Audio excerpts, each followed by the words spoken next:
Hello. All right, it's official. Hello, everybody. Thanks for being with us today. My name is Ashley Jones. I'm with the Venture Center. And today we are continuing with our VCHealth series. We kicked this off back in January. We've had several different topics focusing on mental health and entrepreneurship. We've talked about how children are affected and how the entrepreneur is affected by children when it comes to mental health and stressors and things like that. Also, how significant others play a role in this, an overall understanding of mental health and how this plays in the workplace. And today we're talking about the dreaded F word. If you saw our promotion of this, the dreaded F word is failure.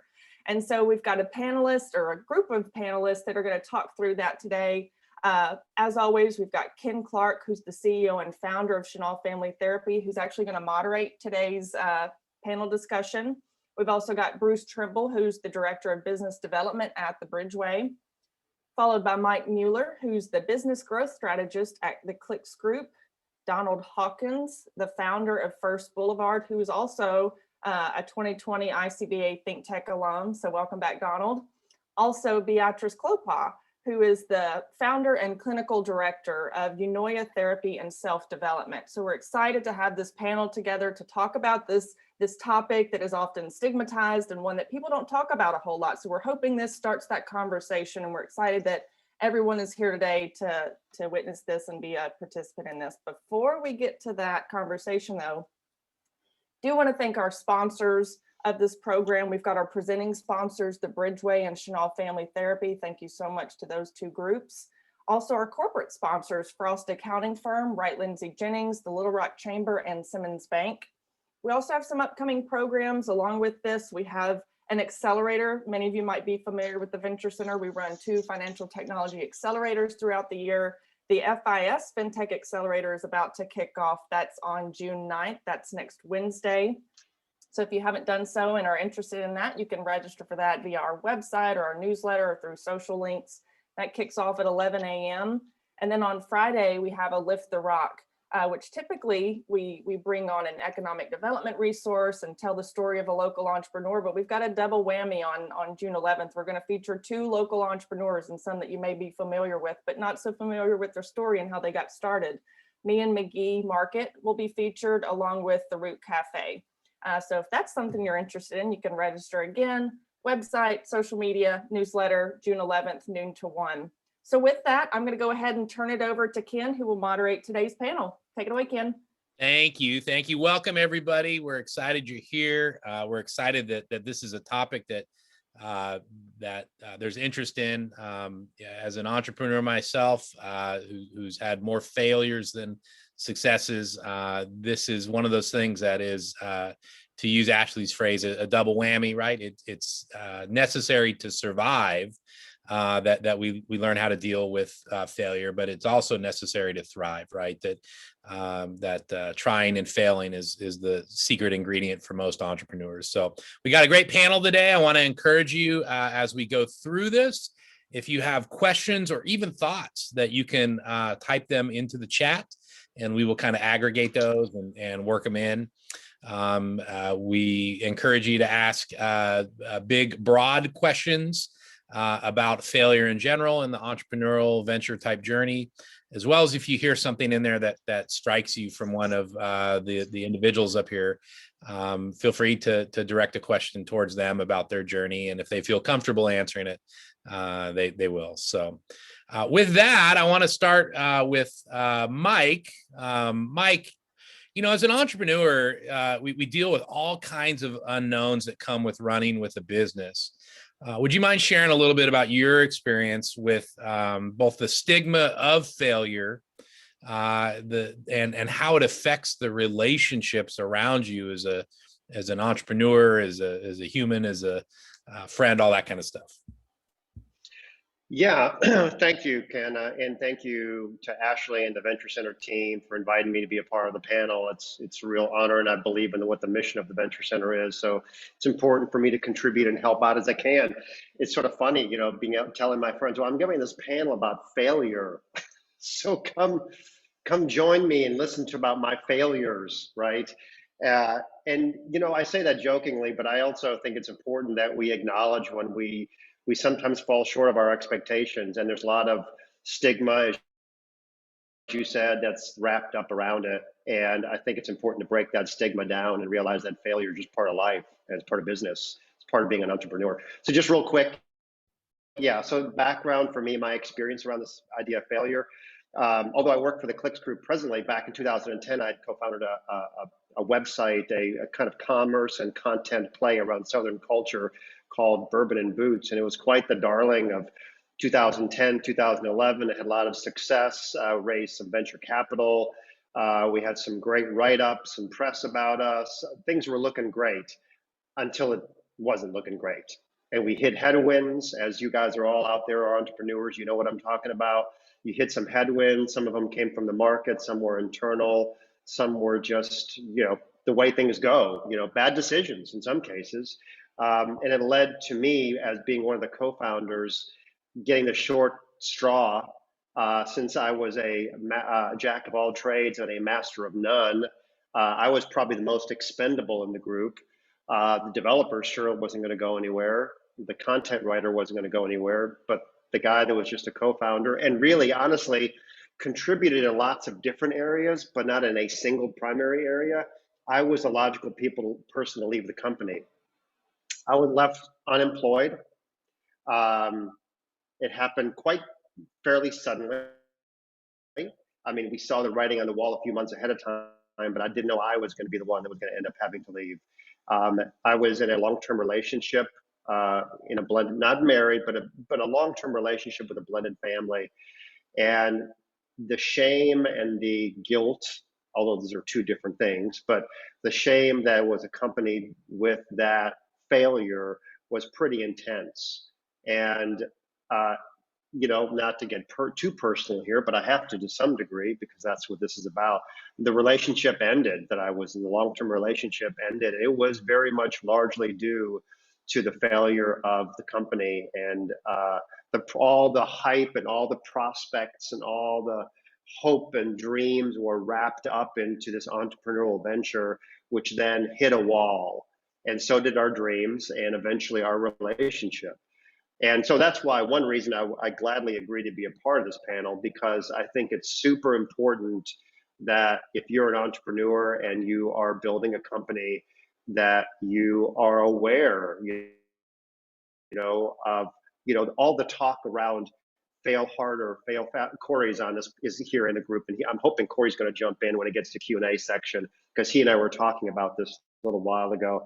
All this hype around fail harder, fail fast, break things, iterate, break things, iterate. You know what I'm talking about? That's all great in business, but if you break your family, if you break your relationship, if you break your mental health, that's a whole different story. And when you're working 16, 18-hour days as an entrepreneur to build your business, and you're not paying attention to how you're taking care of your children or your relationship or your own mental or physical health, you're going to break something, all right, and you're going to break yourself or your relationships. So anyway, that's sort of my introductory kind of little spiel there, but I think it's super important topic, and I'm glad we're addressing this transparently, and certainly open to any questions or feedback. And thanks, Ken. Yeah, absolutely. Well, and I want to applaud you, Mike, as a guy who cut his entrepreneurial teeth in Southern California. This is a very different market to fail in. It's like failing in front of the high school gymnasium or something, right? Like we're one of the only towns I've ever been in where the front section of our business newspaper is called Whispers, and it's all the gossip about everybody and I read it like I've ever read a tabloid in my life, but this is a very visible place. You can't just blend into the woodwork here without upping and leaving town. So kudos to you for being gritty and for being vulnerable and sharing. So we're glad you're here. Bruce Trimble. Bruce Trimble is a good friend of mine and a colleague. Bruce is over at the Bridgeway, and they do an absolutely amazing job of acting as the backstop for a lot of us that are working kind of on an outpatient level when things get above our pay grade. So I want to bring in Bruce here for a second. I know Bruce has got some perspective on this. Might even have a couple slides to share. Bruce, are you there?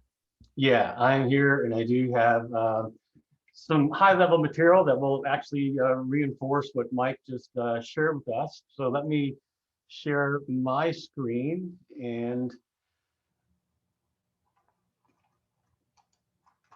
here we go. As we get started, I just want to let everybody know that we have April McSpadden, a licensed clinician, available to everybody here today from 12 to 1 if anyone's affected by these topics. April can be reached at 501-733-9789 by call or text. There's no charge for this consultation. After hours, you can call Chanel Family Therapy, the Bridgeway, or any other provider. Hey, Bruce, I want to make sure you're showing your slides. Can you make sure your screen is shared? Yes, okay.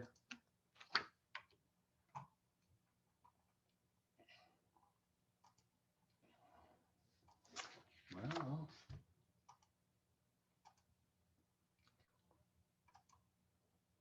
what about now? Perfect. Okay. So if you registered for this course and you actually made it, you have succeeded. You all have a very busy schedule, so celebrate the little victories. Today, we're going to discuss the following: stigma and the fear surrounding failure, the extra pressure and heightened stakes that entrepreneurs often face, and how to deal with failure positively. Well, let's first talk about stigma. According to the American Psychiatric Association, stigma often comes from a lack of understanding or fear. Inaccurate or misleading media representations of mental illness contribute to both factors. A review of studies on stigma show that while the public may accept the medical or genetic nature of a mental health disorder and the need for treatment, many people still have a negative view of those with mental illness. Researchers have identified 3 types of stigma: the public stigma that involves negative or discriminatory attitudes about mental illness. Self-stigma refers to the negative attitudes, including internalized shame that people with mental illness have about their condition. And institutional stigma, which is far more systemic, involving policies of the government or organizations that intentionally or unintentionally limit opportunities for people with mental illness. Examples include lower funding for mental illness research or fewer mental health services relative to other healthcare providers. Stigma not only affects the individuals with mental illness, but also the loved ones who support them. And also, stigma around mental illness is especially an issue in some diverse racial and ethnic communities. As a result, it can be a significant barrier to people from those cultures accessing mental health services. So how does stigma of fear apply to failure by entrepreneurs? A 2013 European study defined the stigma of failure as the sum of all the negative consequences that an entrepreneur whose business failed has to face. The stigma of failure can lead to a lack of innovation and disrupts the lives of those entrepreneurs who have tried and not succeeded. What is more, it destroys the extremely valuable capital of experiences accumulated through failure, experiences that should be shared and elaborated. The fear of failure prevents entrepreneurs from abandoning an unsuccessful business to start a more successful one, an attitude that at an aggregate level undermines economic growth and innovation. And just as there are types of stigma in mental health, there are 2 types of entrepreneurial stigma: social and institutional. Perhaps you can see the similarities between the 2. Can failure be healthy? According to the Association of Accredited Naturopathic Medical Colleges, failing strengthens your mental health. But unfortunately, failure is a fact of life. When we try something particularly difficult or new to us, whether it's learning how to paint or landing a big client, sometimes we will not succeed in the way we had hoped. Failing is complex and generally viewed negatively. But in the big picture, and according to recent literature, it helps to strengthen mental health, wellness, and resilience.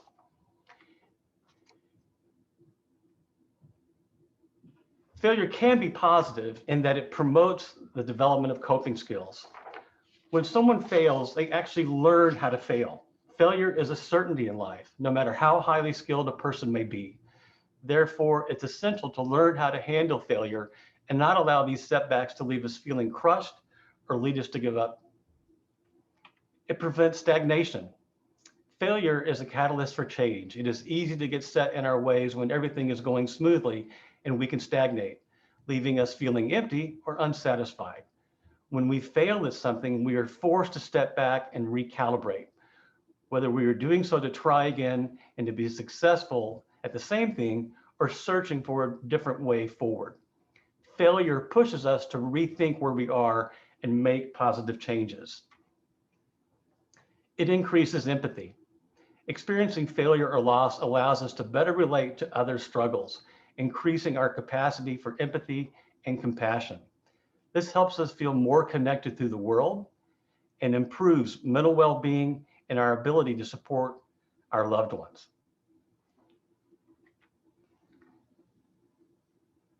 It proves that failing is not the end of the world. There are lessons to be learned once we have experienced failure and come out the other side. The teachings may be unpleasant and challenging. They may delay goals or force change in paths, but failure is not by any means the end of anything. Instead, failure is an opportunity for growth and a new start. At this time, I'm going to hand it back to my friend and colleague, Ken Clark. Thanks for that, Bruce. Y'all, if you ever know somebody and they're in a pinch, especially after hours with their mental health, again, I just can't advocate for the Bridgeway enough.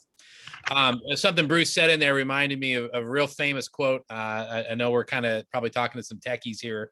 Thomas John Watson Sr., who was the instrumental chairman of IBM for 40 years, right? From like 1916 to his death, right? Arguably the best salesman ever, was once asked why he did not fire an employee who made a gigantic ordering error. And this is like in the 1920s or 30s, $600,000 ordering error. And Watson responded to his board by saying, "Why would I fire this gentleman? I just spent $600,000 training him." It's one of my favorite anecdotes about the value of failure, right? Best time to fly is after there's been a plane crash because they're checking every nut and bolt, right? And that same thing resonates there with what Bruce is saying. Failure is one of the best instructors and best insurance policies there is. So with that, I want to bounce over to Donald. So Donald, in prepping for today, you mentioned a moment where you didn't know how you could ask a particular organization for like resources with paywalls and stuff like that. Tell us about managing expectations and knowing your worth and how that fits into failure. You know, entrepreneurship is hard, and I think that's something that will resonate to everyone that considers themselves an entrepreneur. It sounds really cool when you see the movies and all the highlights, but most of us know the lowlights are what we deal with the most. And I find that especially a lot of minority and female entrepreneurs, you don't know what you don't know, right? You know, so you're building your company, you're trying to figure things out. You may not have the same network, right, that's available that can help school you, you know, on things that you can and can't do. And it impacts, you know, how you run your company. My journey, you know, has been a very unique one where I'm in the position that I'm in now because I've been fortunate enough to have failure and come out the other side. But now that experience has made me a better entrepreneur. Many of us don't get those options, those chances. You know, and really as an entrepreneur, when you think about the VC space, and also depending on where you're based in Kenya, you know, it's a completely different ball game on the coast versus like the Midwest too. And I'll never forget, you know, my first angel investor meeting in California, and it seemed as if the angel investor was selling themselves to me, and I didn't know how to approach it. Like, whoa, wait a minute, that's my job. And I realized that as an entrepreneur, as you scale and grow in the game, that we are such a critical part of this entire machine. But it takes a lot for most entrepreneurs to realize that. We, of course, all look back and wish that we figured that out sooner. Just the way the processes work and also the industry works as a whole, you know. But once you cross that threshold, It only takes once where you realize the value that you provide investors and how they truly are lucky that I'm going to take their funds because I'm working for them. I'm going to bring them a huge return. I'm the one that's staying up late at night, waking up early, missing time with family and kids. And those things weigh on you. But it was like a weight lifted off my shoulder. Took me about 32 years to figure that out. Not fun, but I'm happy I'm on the other side now. Love it, Donald. It reminds me of this concept that I'm working on called the entrepreneurial narcissism paradox, right? Like this idea that we've got to be narcissistic enough to have this idea, and we don't care what anybody thinks of it, but humble enough to accept commentary and critique and fail. And I think that leads to a lot of times us undervaluing ourselves. By the time we actually get to the table with a angel investor or we get those first few employees, part of us is so beat up from the journey already that we then end up underselling ourselves. And then I observationally from the outside, how much more so for women or people of color or anybody that has historically been under-recognized or undervalued by society, right? Like you're already up against it. So any advice, Donald, on overcoming that? I mean, if you were going to give one nugget to an entrepreneur who's trying to find that balance between being full of themselves and humble at the same time and finding their value, what's the tip? I mean, I would definitely say to seek out people that have done it and build those relationships early. I feel, most of us also realize like everything that we do as entrepreneurs is like too late. So get started as early as you can. Develop those relationships with entrepreneurs before you get involved, in the fundraising process. It's a very, very perilous process. So find people who have done the things that you want, learn from them help you see around corners, and also don't forget, provide some value, right?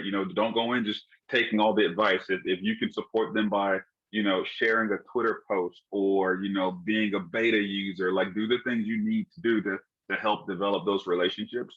But it'll put you in a position where you'll have the ability to win a lot faster because you'll know what to expect. And the VC game, for me especially, we've been able to have some recent success because I now kind of recognize, how VCs operate. I know the importance of FOMO. FOMO was not something that I was familiar with, earlier in the game. And I was pitching everybody, right? And everybody was kind of building their own thought processes and opinions on me and the company, when what I really should have been doing is only focusing on the people who were the best fits for my specific round, that had experience, that could bring me value, that I could bring value to. That should have been all of my energy. But so now find people like me, find people like Ash, and a lot of the people on this panel that can help you avoid all of those very costly and painful mistakes that we make.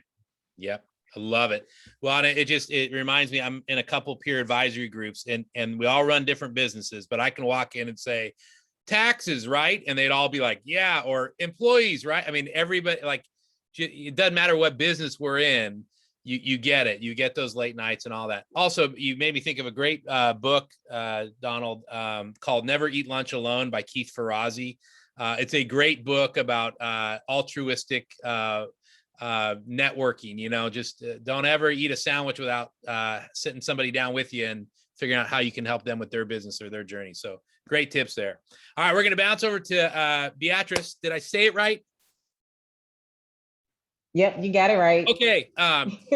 So I'm so excited she's on this call. She is a fellow therapist and runs a great practice here in Central Arkansas. So somebody that you all should pick up the phone and reach out to if you need somebody to talk to. But she's got some unique experience. She, like me, is also a transplant to Arkansas and has kind of dealt with that whole journey and that struggle.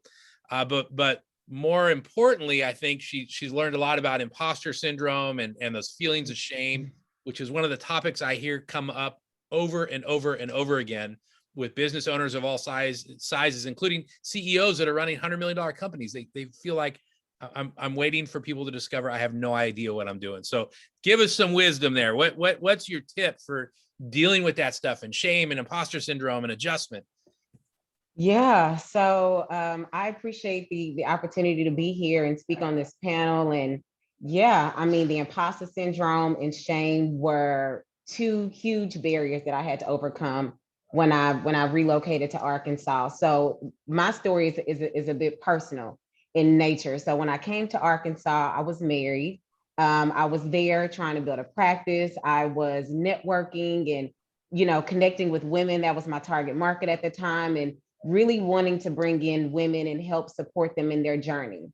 And at the same time, my marriage was falling apart, right? And so, Ken, like you had mentioned earlier in the presentation about how it in Arkansas, it is very different. Everything feels public, even if no one knows you, because it's just so small. The community is very small. And so everything felt so scary to me.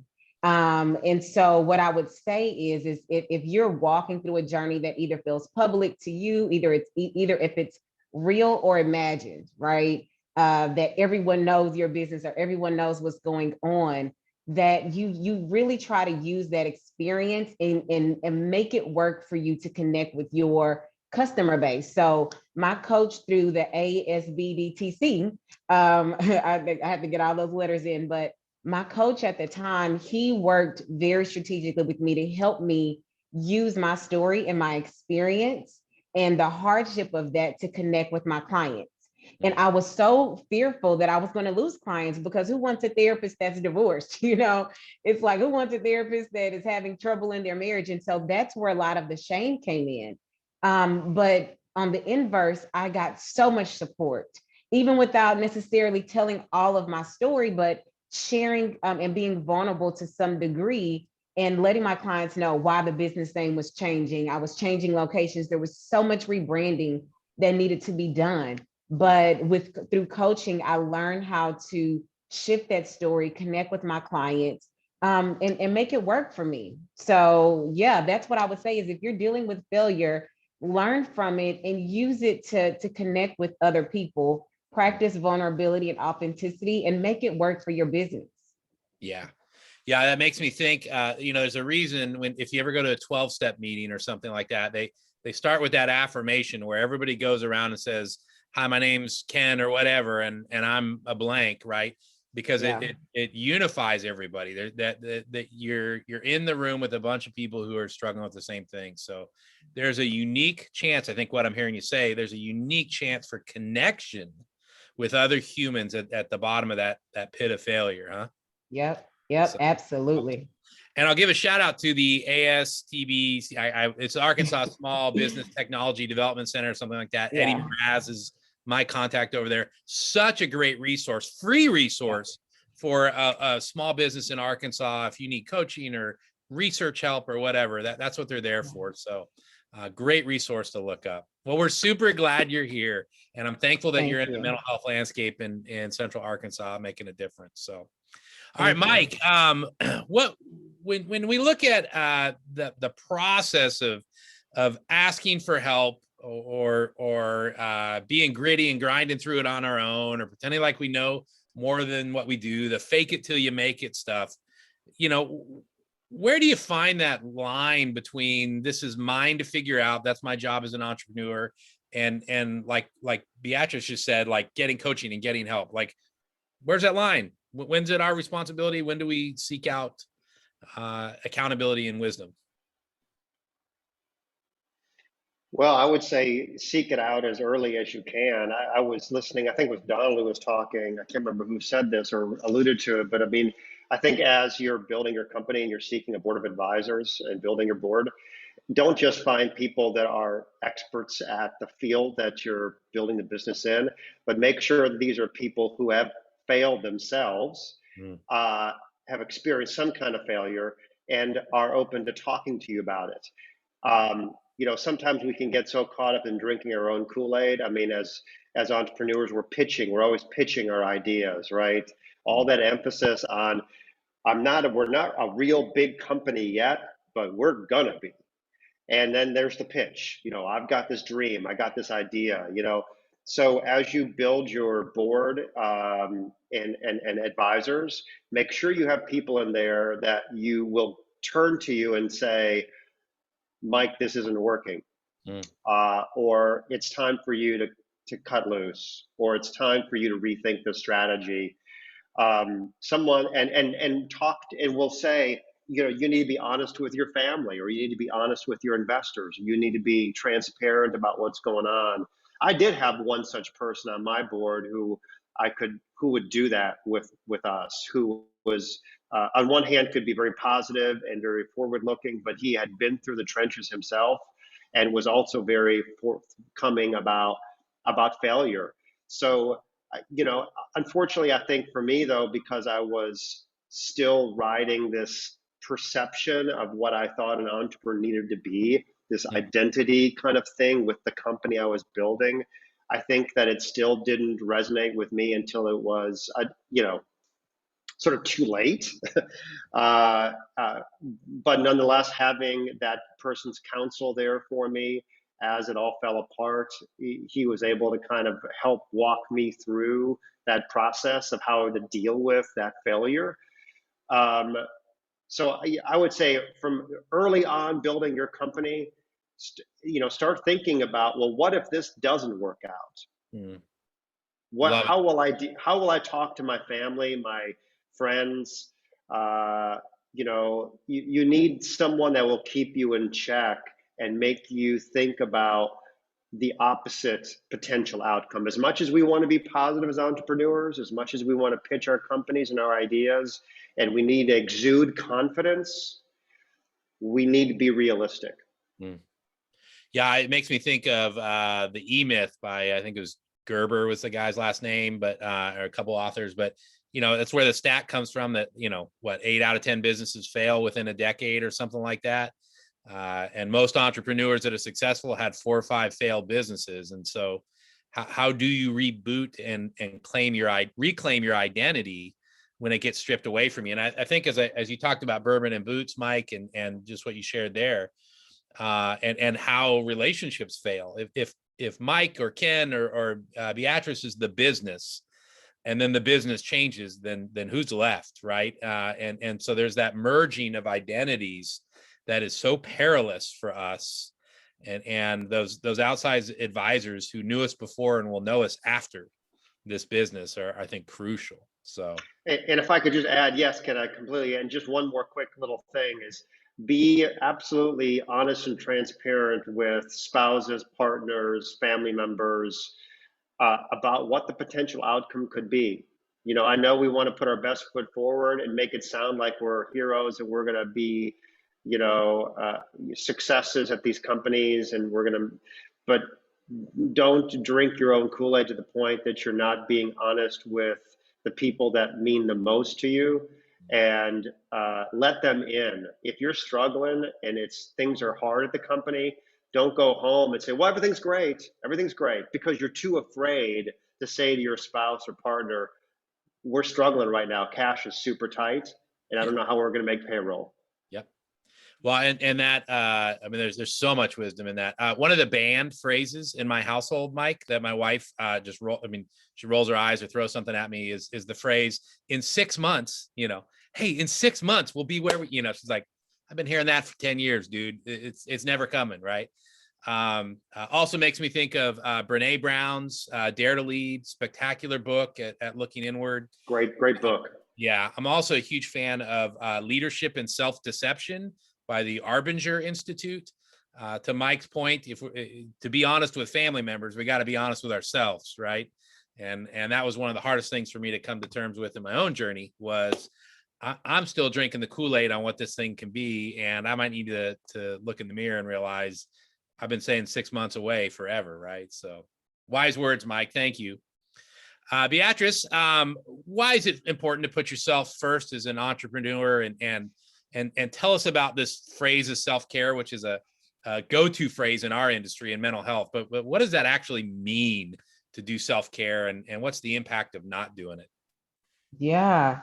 Self-care, my goodness, that is like, that's been a buzzword, especially during COVID, right? Everybody's trying to figure out what that needs to look like. And I think self-care really is taking an inventory of what your life has looked like day to day. What are your stressors? And then identifying how can I better take care of myself even with these stressors. So for example, like if you're super overwhelmed with work and you realize that you're pulling 16, 20-hour days, right? Where you need to really take some time. Self-care for you in that season may mean scaling it back a little bit, even if it's just 5 hours, right? It's the simple things. A lot of the times as women, we think of self-care as going to get our nails done or our hair done or getting our lashes, whatever. But a lot of times self-care is just those small things that we can do on a day-to-day basis to help us decompress. It can be taking a walk, stepping away from your desk, getting out of the office, getting some fresh air. I call them 15-minute breaks, right? Just to clear your head, taking a moment to pray, meditate, reground yourself, right? Kind of detach from the digital devices, social media, and get back, center yourself, remind yourself why you're doing what you're doing, and regroup for a minute. So I think those are some practical ways of what self-care can look like. It doesn't have to be anything grand. It's the simple little things that we integrate throughout our day to help us stay balanced. So yeah, that's what I would say. Well, and maybe speak to the social media piece a little more, because what flashes through my mind is the curated nature of Facebook and everything else. Like, how can that damage us to look at people's curated versions of their best? Here's me in the Bahamas. I'm winning, right? Right, like, social media fasts, is that a thing? Does self-care get impacted by social media? Absolutely. It's an entire thing. Like a lot of people start actually, like you said, Ken, fasting from social media, taking a week or a month away from scrolling or whatever, or silencing your notifications about social media.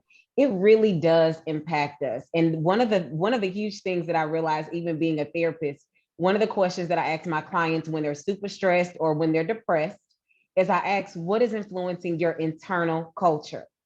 Right? What are you listening to? Who are you talking to? Where are you getting your information from? What is being imparted into you? Because it's influencing us, whether we realize it or not.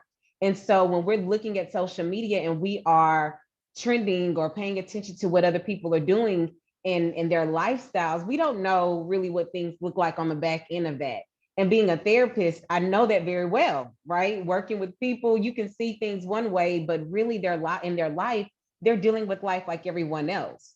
And so I think it's important for us to keep realistic expectations and set some boundaries for ourselves around being so overly involved in other people's lives, and really taking some time to just focus on the here and the now and what's true about our lives and how we can improve it from day to day. Again, those small little things that we can do to help our internal wellness and our thought life.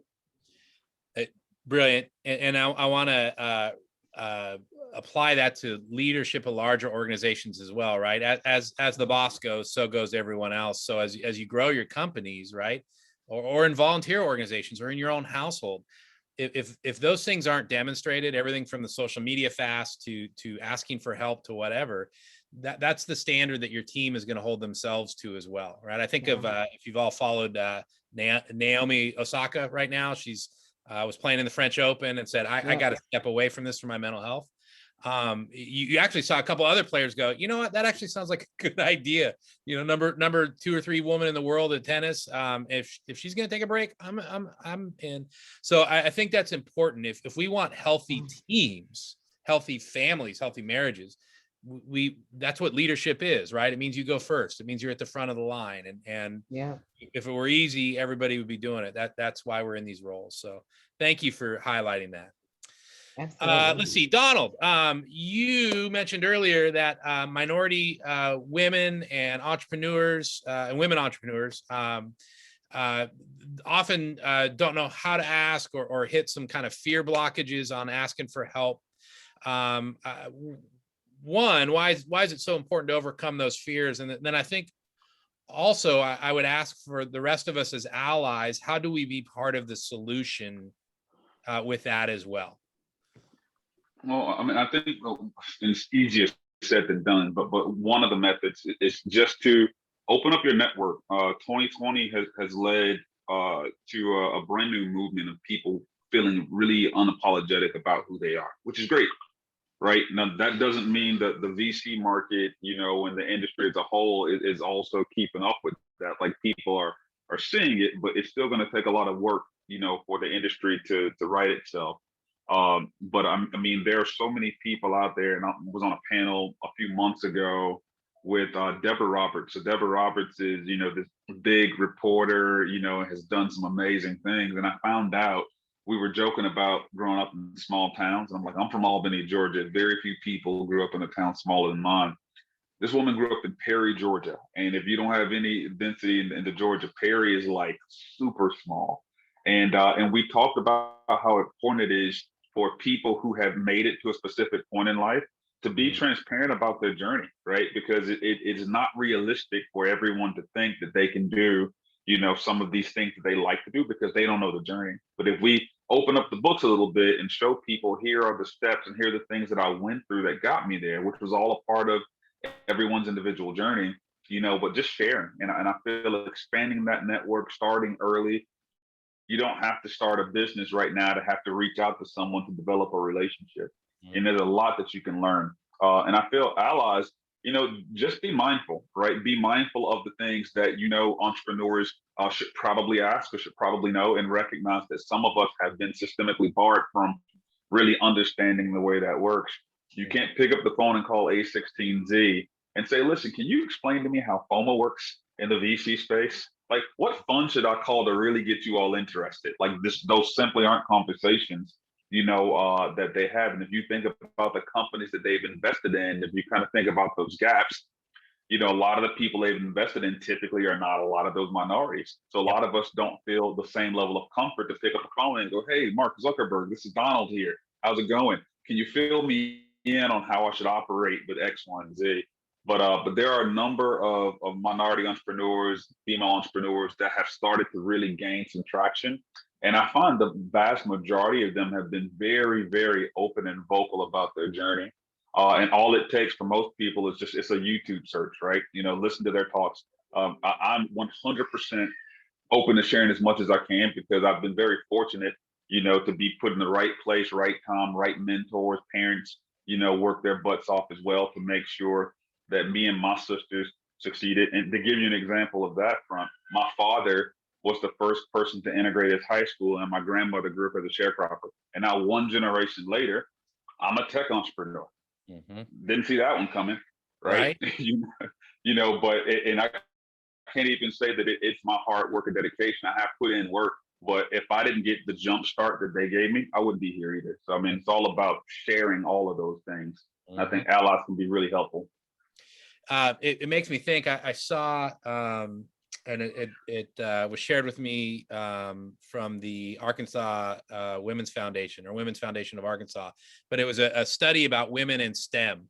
And, all this effort has gone into making sure there was STEM opportunities in college and post-graduation for women. And what the study really identified, and kind of what you're saying, Donald, is a lot of the STEM behaviors are fostered between like ages 5 and 10.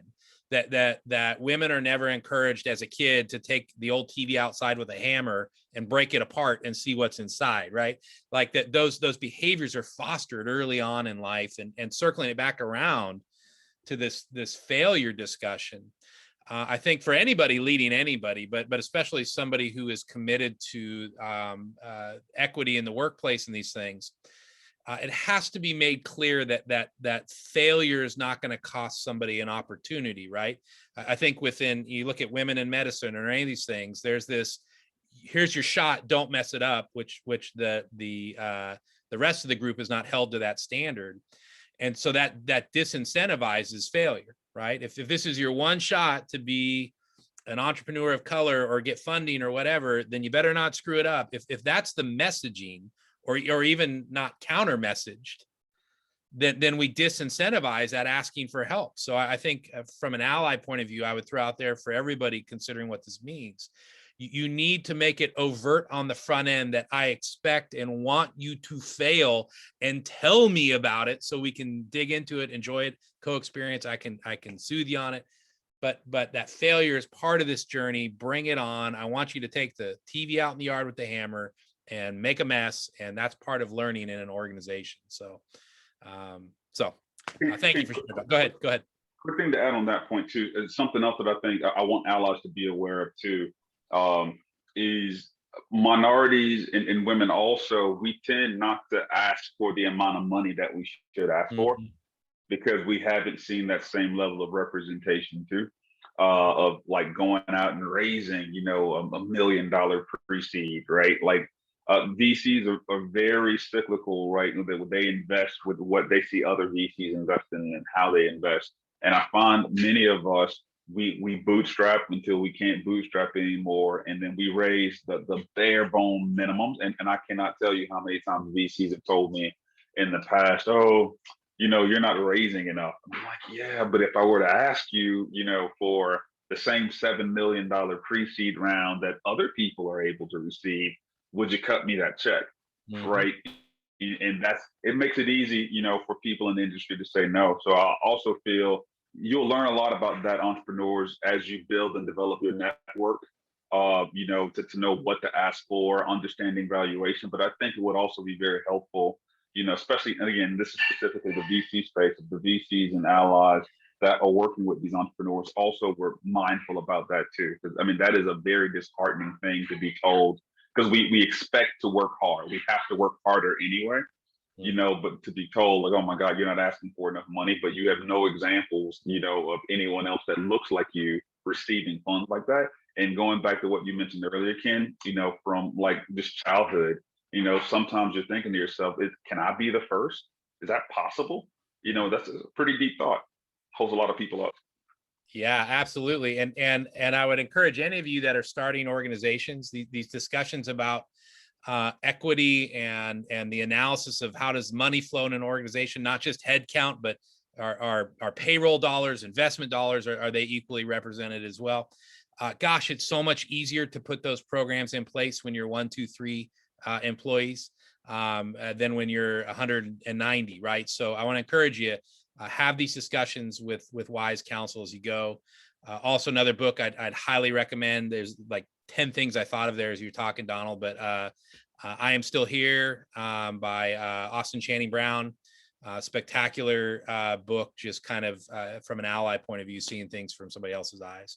So, okay, one last, I think, was that our last question I had there? I think it is. So we're going to open it up. If you have questions for this amazing panel, go ahead and put them in the chat and I'll feed them forward. First question for the panel, any of you in any order. Tell us about your experience of making that leap from kind of the 9-to-5 world, going full-time, going all in on the business, and how that fear of failure, how to overcome it. And really any tips for people making that leap into the entrepreneurial or VC space.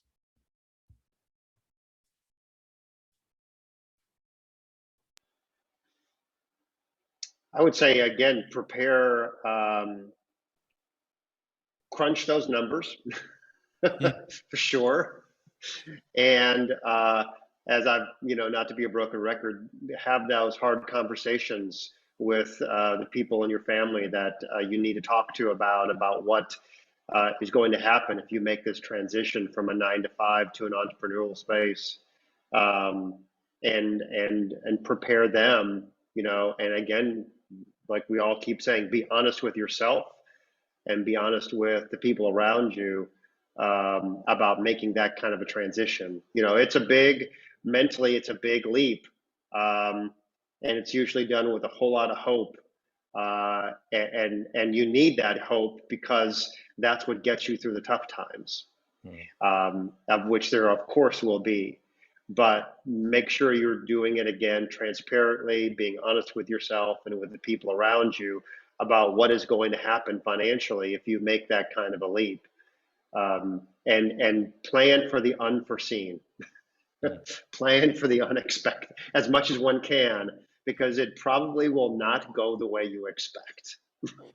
Well, and I would guarantee that. Yeah.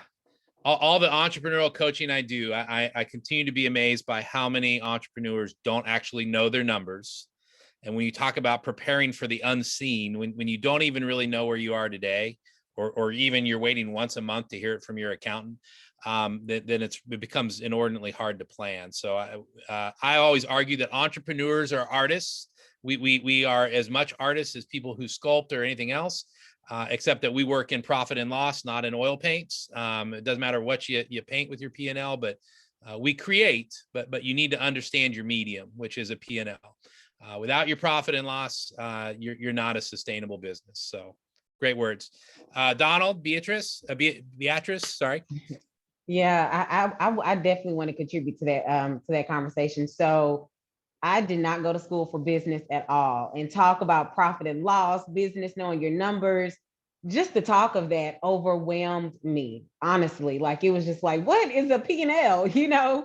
I had no idea. And so there was a major learning curve for me when I did decide to make that jump. And I did really some bare bones math. I looked at how much are my living expenses? How much do I need to make in order to pay my living expenses and maintain my quality of life? And what do I need to do to kind of help me make that transition? And so in my line of work, I was fortunate to be able to do contract work where I could work very few hours and still do pretty good. I really did, so I was fortunate in that sense. But I just do some bare bone crunching of numbers, like Mike said, and look at what your expenses are. What do you need to bring in order to break even, or be able to at least take care of your living expenses, maintain your lifestyle, and consider what you may need to do as you're giving yourself time to build up your business income. And sometimes it may look like transitioning with some contract work, or if you're married, having your partner work and talk about what that may need to look like to carry you over, but not get overwhelmed by the numbers or by not knowing the business lingo. That is where it is important to talk to someone. You may not have the money to hire an accountant. I didn't when I first started off. But talking to someone that is further along than you, that can speak in layman's terms, right? And help you understand, okay, what is A, B, and C that I need to know to get to point D? And so that's what I would say. Don't be afraid to ask questions about money and how to manage it.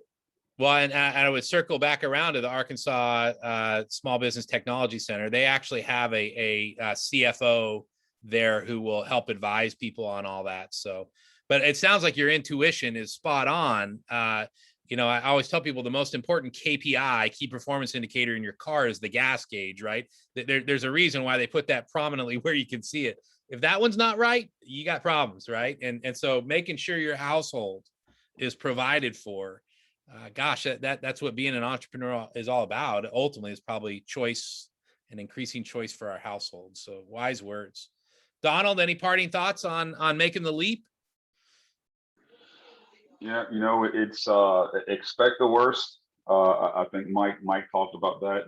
It's gonna happen. Do the best you can on internal due diligence. If it doesn't pass the sniff test with yourself, don't expect for other people to think it will too. Yeah. And whenever I go through processes, I always take a step back and look and go, oh my God, well, why did I do that? Or, if I did a little bit more research, or if I've done this, or simply asked this person, there's so many things that you can figure out ahead of time. And most important thing, and this is what entrepreneurship looks like, FYI, okay, son, is customer discovery, right? There are very inexpensive ways for you to really find ways to validate your prospective, entity and venture before you make the major leap. And if you're not willing to put in the time to make the calls, send the emails, maybe you shouldn't be doing it, right? But I've had success with companies that I've done the discovery with early, and failed a ton the companies that I thought I was smart enough and I will build something and people will buy it later. I always got surprised. Everybody didn't think like me. Who knew? But yeah, heavy customer discovery. Love it. Real quickly, I'm going to ask for y'all to throw up or share your easiest contact inbound, how people can get a hold of you. Bruce, if people need to get a hold of the Bridgeway for mental health or crisis stuff, what's the best way to get in touch with you? So our number is 501-771-1500. We're available 24/7. and even have mobile assessors, so that they'll have people that'll come out to you and help you figure stuff out. Donald, if somebody wants to pick your brain or hire you for consulting or get resources, how do they get a hold of you? Yep. Feel free to look me up on LinkedIn, Donald Hawkins. You can also feel free to email me also, donald@firstboulevard.com. Gotcha. Thank you guys for having me. Yeah, Beatrice, if somebody wants to come lay on your couch, how do they do that? Yeah, I just put my Instagram handle in on the chat, but you can reach me on my Instagram on my business page, Unoya Therapy SD. Awesome. And you do speaking and stuff like that as well? I do speaking as well. Awesome. And Mike, what about you? How do we get a hold of you if we want some of that wisdom? I'm dropping my email address in the chat right now. I have a particular interest in mindfulness and entrepreneurship and business. So and part of it, that my interest in mindfulness came out of the experience I just explained to you on failure. So that was one thing that helped me tremendously as a meditation mindfulness practice. So if anybody out there wants some guidance or some suggestions about how to navigate that space and discover a mindfulness or meditation practice, or digital marketing, which is what I do professionally, my email address is mike@clicks.co. Awesome. Ashley, we're going to bounce it back over to you. If I can ever help you, y'all just go to chaneltherapy.com and look us up, and we're always happy to help. Ashley, thanks for having all of us. Panel, thanks for all the nuggets you threw out there today. The world's a better place because you gave us your lunch hour. Thank you, thank you, thank you. Ashley, it's all yours.